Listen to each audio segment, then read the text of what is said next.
Hola, soy Iván Carrillo y esto es Reporte Climático, periodismo de soluciones para un mundo en constante cambio. El Panel Intergubernamental de Cambio Climático, o IPCC, es un grupo de cientos de expertos de todo el planeta convocados por la Organización de las Naciones Unidas.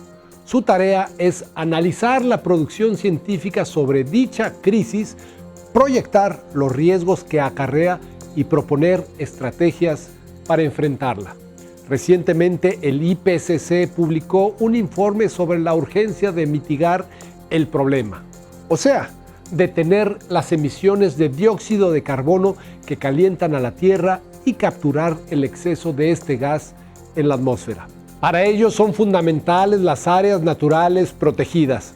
Ahí se preserva la biodiversidad y el agua, pero también son lugares donde se mantiene atrapado el CO2 y se regula la temperatura. En este sentido, un caso que vale la pena observar es el de Perú y su sistema de áreas naturales protegidas. ¿Qué lecciones puede darnos el país suramericano y cómo su experiencia nos da esperanza para el futuro? Hoy responderemos a esas preguntas con ayuda de Marco Antonio Arenas Aspilcueta.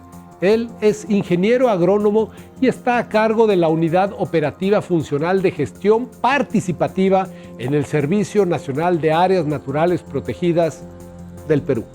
Vamos a conocerlo luego de este breve recorrido por las noticias climáticas del mundo. La actual década estaba llamada a ser el periodo de gran transformación energética para combatir el cambio climático. Pero el quiebre de relaciones con Rusia a partir de su invasión a Ucrania ha cambiado drásticamente el rumbo. Según reportó el diario El País, como consecuencia de este evento bélico, naciones como Estados Unidos han impulsado un incremento de la producción de petróleo sin precedentes. Europa, por su parte, se plantea levantar el veto a la técnica de extracción de gas denominado fracking. Y muchos países están aumentando el uso del carbón, gasolina y diésel. Así, la guerra ha expuesto nuestra dependencia de los combustibles fósiles en un mundo al que se le acaba el tiempo.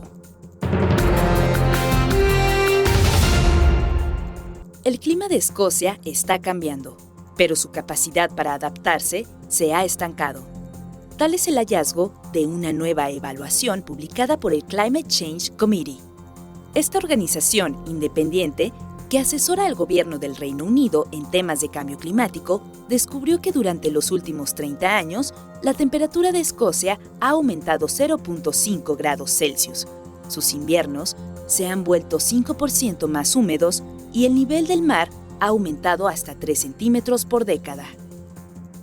De no actuar inmediatamente, los impactos de esas alteraciones se sentirán en todo el territorio escocés, indica el documento. Uno de los grandes obstáculos en la lucha contra el cambio climático es el de tener que lidiar con la información falsa y engañosa que circula sobre este fenómeno en redes sociales. Para ayudar a contrarrestar dicho problema, la plataforma Pinterest anunció en abril que descartará los contenidos que puedan dañar el bienestar, la seguridad o la confianza del público en torno a la mayor crisis de nuestro tiempo. Ejemplo de ello son los materiales que niegan la existencia del calentamiento global o la influencia de las actividades humanas en el mismo. Pinterest también eliminará las publicaciones que contradigan el consenso científico o que tergiversen los datos de la ciencia del clima. Perú, ¿un país megadiverso? Los lugares calificados como megadiversos albergan el 70% de las especies reconocidas del planeta. El catálogo, según la UNESCO, incluye 252 sitios reconocidos por su valor natural, lo que supone el 0.8% de la superficie terrestre. La necesidad de conservarlos implica proteger su riqueza biológica en todos los niveles, de la cual dependen también los seres humanos. Desde la perspectiva de la división política, el investigador Russell Mittermeier desarrolló en 1997 una serie de criterios para definir el término de país megadiverso. El resultado fue un conjunto de 17 territorios que ocupan menos de 10% de la superficie del planeta, pero albergan en conjunto el 70% de los organismos descritos hasta el momento. Y aunque en la naturaleza no existen fronteras, esta clasificación puede servir para concienciar, proteger la biodiversidad concretamente en los países donde es más abundante y en muchas ocasiones frágil. Ambas listas, la de la UNESCO y la de Mittermeier, se complementan. Países como Estados Unidos, Brasil o Australia cuentan con un mayor número de patrimonios de la humanidad, aunque no con destinos tan biodiversos como Venezuela, Madagascar o Papúa Nueva Guinea. Pero, ¿qué hay que tener para ser un país megadiverso? El criterio principal es el endemismo, es decir, la presencia de especies que no se encuentran de manera natural en ningún otro país del mundo. En este sentido, debe haber al menos 5.000 especies de plantas endémicas, así como ecosistemas marinos dentro de sus fronteras. Tal es el caso de Perú, famoso por Machu Picchu y las líneas de Nazca, pero también por su rica y compleja biodiversidad, de la que forman parte la llama, la alpaca y el cóndor. Se trata de un territorio que cuenta con una superficie de 1.200.000 kilómetros cuadrados, a lo largo de 3 regiones bien diferenciadas: las montañas de los Andes, la costa del Pacífico y la selva amazónica, donde habitan animales autóctonos. El país presenta 6 biomas terrestres diferentes, 2 biomas marinos, 3 biomas de agua dulce. El bioma más extendido, con el 59% del territorio, así como el más biodiverso, se encuentra al oriente, la Amazonia peruana, donde viven más de 300.000 personas indígenas y 51 grupos étnicos. Perú ocupa el tercer puesto de los países con mayor diversidad de aves, 1.857 especies, el sexto con mayor riqueza de reptiles, 469 especies, el cuarto con más mamíferos, 559 especies, y el tercero con más anfibios, 623 especies. En todos los aspectos referentes a la diversidad biológica, el Perú está entre los 7 países de mayor diversidad de la Tierra, por su variedad de ecosistemas, de especies, de recursos genéticos y de culturas originarias con conocimientos resaltantes. Cuidar una riqueza biológica tan vasta como la del Perú debe ser una misión titánica. De ello se encarga precisamente el Servicio Nacional de Áreas Naturales Protegidas por el Estado. Marco Antonio Arenas nos cuenta más acerca de esta institución creada en el 2008. El Servicio Nacional de Áreas Protegidas es el ente rector del Sistema Nacional de Áreas Naturales Protegidas. Estamos hablando de 76 áreas protegidas de carácter nacional. Estamos hablando del 17% del territorio peruano y alrededor de más de 20 millones de hectáreas protegidas bajo este mecanismo. Esos sitios son apenas una muestra representativa de la megadiversidad del Perú y también una evidencia de la posición privilegiada que tiene este país en América. Uno de los temas claves en materia de conservación, en el caso peruano, es la configuración y la ubicación estratégica del país con respecto al continente. Y además de esa configuración que tiene, vamos a decir, muy cerca, la parte tropical y también parte, vamos a decir, la influencia de la corriente de Humboldt, creo que marca mucho el desafío de la configuración de la geomorfología del país y sobre ello los climas, y sobre esas características se genera toda esta gran biodiversidad. Entonces es un país megadiverso con una gran cantidad de endemismos o especies singulares para algunos territorios muy exclusivos con especialidad como tal. Entonces eso ha hecho que Perú esté dentro de los grandes rankings de especies por número de biodiversidad, por abundancia y por la propia diversidad. Ningún otro país del mundo tiene tantas especies de peces, de mariposas y de plantas comestibles como Perú, donde además han surgido y evolucionado organismos como la papa, de la que depende la humanidad. Sin embargo, la posición geográfica no ha sido lo único determinante para esa biodiversidad. Esa configuración ha generado esa morfología del territorio peruano ha configurado estos grandes endemismos y evidentemente también la participación del hombre, que es la que ha contribuido por seguro a conservar, ¿no? Recuerden de los incas, conservar la vicuña que está en el escudo peruano o las aves guaneras, conservarlas como elemento clave para el propio desarrollo agrícola, ¿no? Sucede lo mismo con la papa que ya hemos mencionado. El descubrimiento y domesticación de este alimento comenzó hace más de 8,000 años cerca del lago Titicaca en los Andes. Hoy la papa es el cuarto cultivo más importante del mundo y existen unas 5,000 variedades, 4,000 de ellas en el Perú. De ahí la importancia de proteger áreas naturales donde los recursos que nos dan sustento pueden continuar diversificándose. Esta es la filosofía que nos comparte Marco Antonio Arenas. Yo lo voy a poner en este caso, desde el servicio público. Uno de los grandes desafíos es cómo demostrar, porque en la práctica funciona, que las áreas protegidas, más allá de la conservación de la biodiversidad, son un activo para el desarrollo, ¿sí? Yo creo que ese es el gran desafío de los sistemas de áreas protegidas en el mundo, y esto ocurre igual en el Perú. Y esto va a estar relacionado a que seamos vistos no necesariamente como un gasto en el sentido de conservar biodiversidad, sino que estamos conservando biodiversidad para contribuir al desarrollo. Los modelos de desarrollo que están asociados a la conservación de la naturaleza, por ende, están asociados a la sostenibilidad propia, ¿no? Porque tienen principios de manejo sostenible, distribución de beneficios en el territorio, generación de bienestar a la población local que está en el propio territorio y que está contribuyendo a la conservación. Por ejemplo, hay un ejercicio que varios países lo tienen y son las reservas de biosfera. Las reservas de biosfera en el Perú no son áreas protegidas, son modelos de desarrollo del sitio, que tienen principios de manejo sostenible, por seguro, pero en realidad son sitios de manejo sostenible, con actividades, las que se den, pero de forma ordenada y donde se deban desarrollar.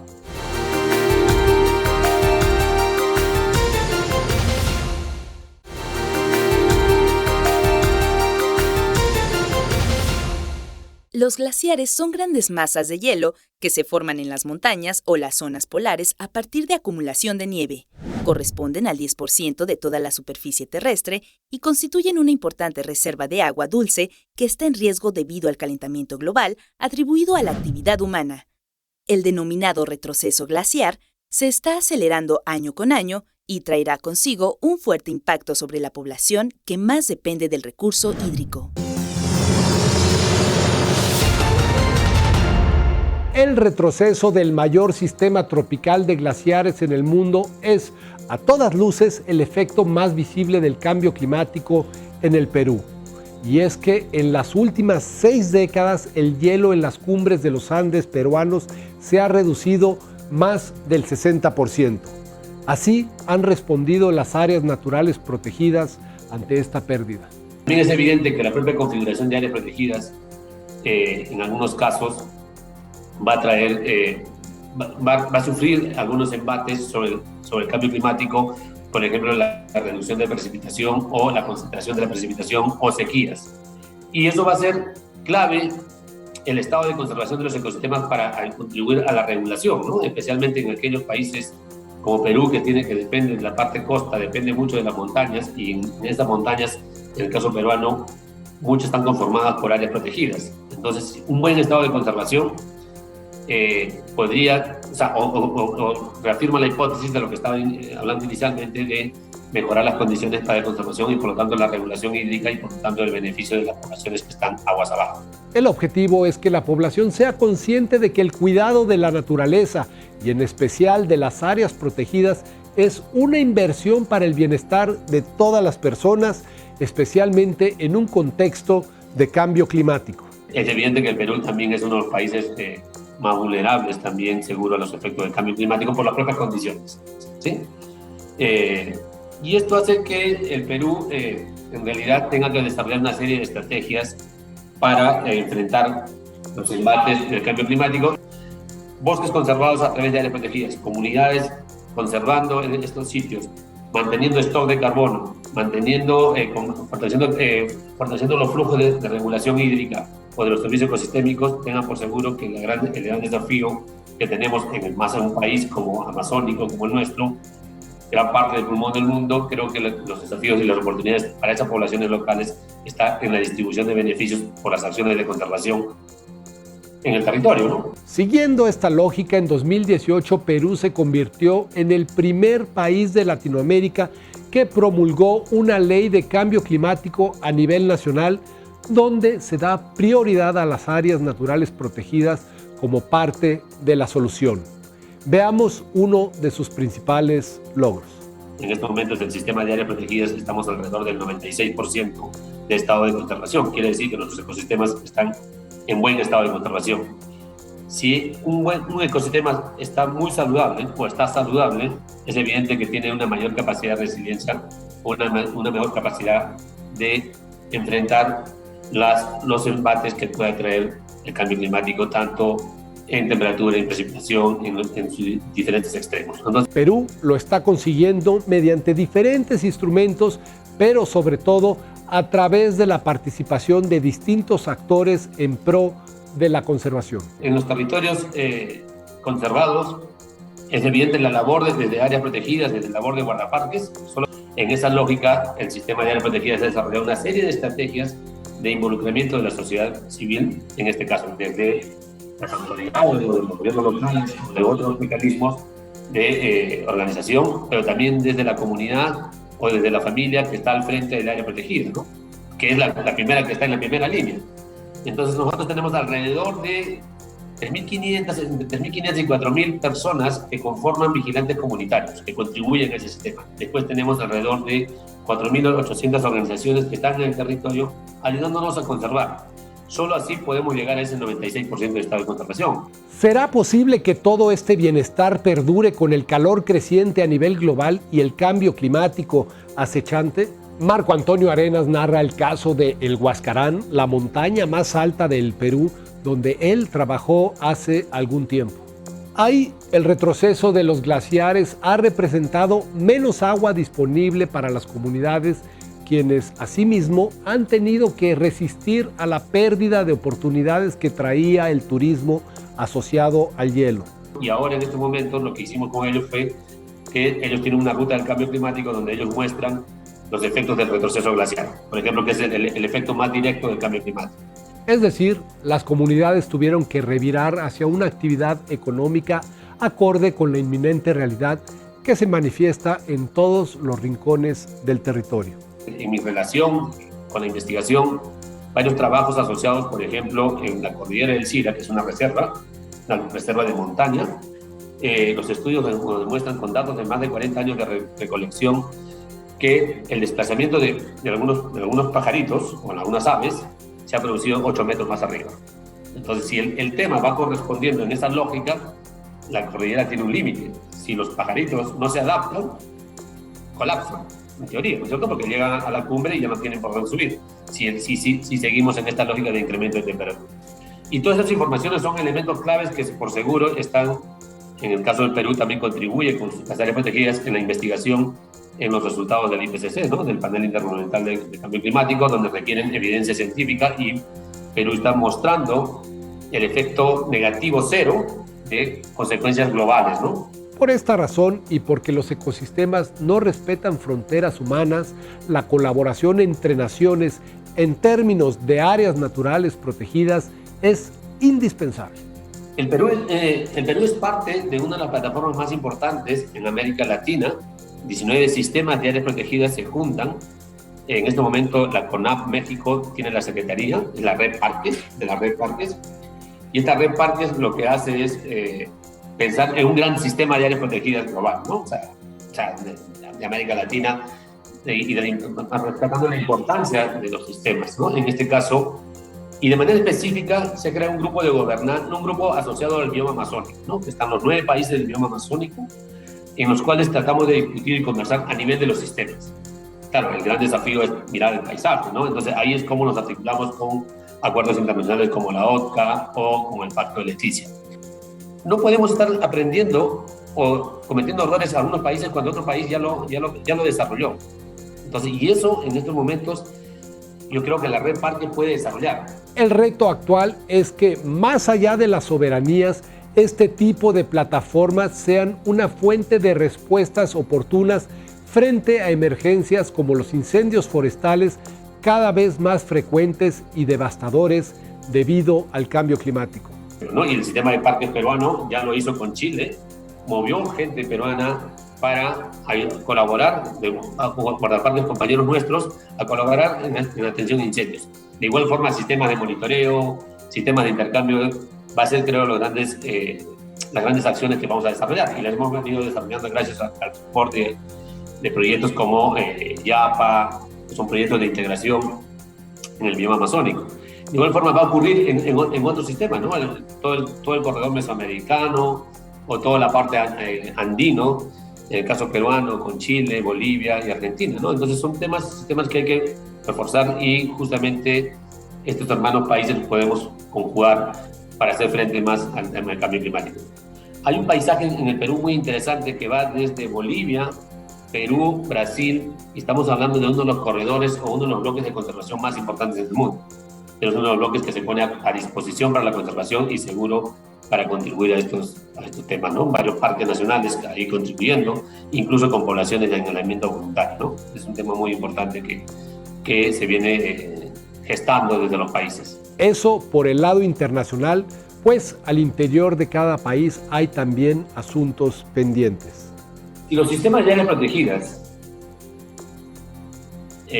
a nivel de cada país ya tienen un gran desafío, porque no es que los sistemas de las áreas protegidas están articuladas o no necesariamente conectadas. Entonces, lo que hay que tratar de hacer es, por fuera de las áreas protegidas, cómo desarrollamos mecanismos para que conecten estas áreas protegidas y, por seguro, tendrían una mayor capacidad de resiliencia frente a los embates del cambio climático. Es un gran desafío. Entonces, ¿cómo gestionamos el territorio por fuera de áreas protegidas? Las áreas protegidas no son islas. Entonces, y eso significa el involucramiento de los diferentes sectores y niveles de gobierno de cada país. Entonces, estamos hablando de la gestión integrada del territorio, donde hablemos de conservación, desarrollo, extractivismo, todos estos, pero de manera articulada, ¿sí? Yo creo que ese es el gran desafío. ¿Cómo desarrollamos y ponemos en marcha procesos de ordenamiento territorial, procesos de planificación del territorio y sobre una lógica de la gestión integrada del territorio? Entonces, creo que por ahí va el territorio, porque si mientras yo considero conservar, por el otro lado me están poniendo al costado una actividad que no necesariamente sea compatible. Entonces hay que comenzar a conjugar, articular el territorio y ver lo que es compatible, ¿no? Entonces yo creo que esos son los grandes desafíos, a nivel interno de cada sistema de áreas protegidas con su territorio y a nivel de los países como el bioma amazónico, cómo comenzamos a articular intervenciones conjuntas. Los incendios es una respuesta a eso. Los incendios que ocurrieron entre Brasil y Bolivia es falta de una coordinación del territorio de cómo es que se desarrollan las actividades o cómo buscamos actividades amigables en ese contexto, más aún en el contexto del cambio climático. Esto fue Reporte Climático. Mi nombre es Iván Carrillo y los espero la próxima semana con más periodismo de soluciones para un mundo en constante cambio.